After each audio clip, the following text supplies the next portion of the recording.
Oh, Ahone, how we adore the magic you bring to every dish. Just the sound of your name is enough to make us drool. You remind me of warm winter evenings, the cozy embrace of my grandma's kitchen, of homes with fireplace as everyone shares a meal together around it. Dinners are planned over your expense. Friends transform into family over your irresistible flavor, blending seamlessly with every vegetable and meat. But let's not kid ourselves. The unbeatable contender of all things tasteful, smoked pork with ahone, the ultimate love at first bite. Ahone isn't something we just eat. It's something we savor, devour, and cherish. Our love language, clean plates and finger-licking satisfaction. Now let me take you all back to how and where it all started. Kujunakali, daughter of Mtale, orphaned at a very young age, was raised by her uncle and cruel aunt. She was mistreated, given old, ill-fitted clothes to wear. She was fed with cold, leftover foods.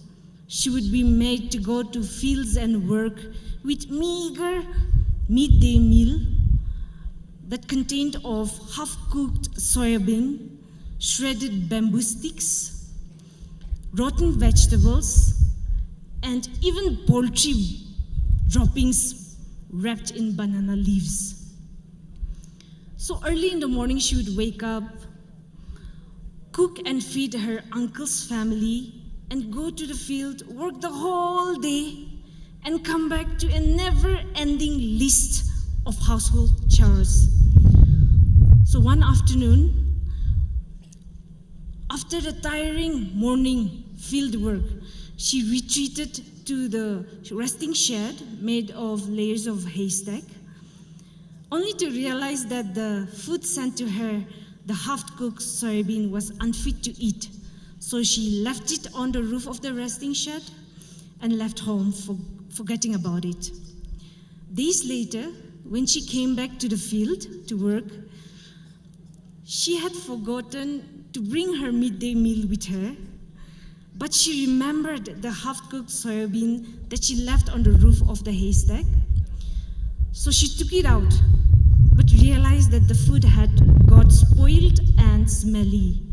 But she was famished, so despite the smell and looks, she tried tasting it and found it to be surprisingly rich and tasty. So she cooked it with water and ate it. For the first time in days, she had a hearty meal. After some days, she invited her friends over to her place and made them taste the dish. They all loved it and lauded the exotic flavor. After that, she decided to call the dish ahone. The term aho means smell. Word about the dish spread all over the village, and people started taking orders from her. The order became so popular that she started exchanging ahone for shawls, clothing, and jewelries. She got wealthy.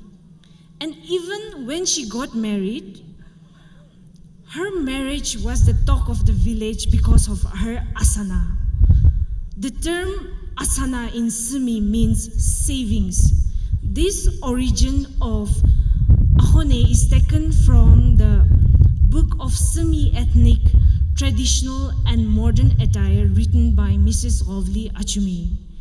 These days, we first cook the soybean,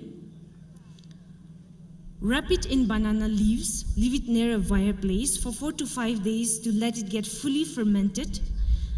Then we smash it, pack it into small packets with banana leaves again, leave it on top of a fireplace, and leave it for 2 days, and ahone is good to be cooked.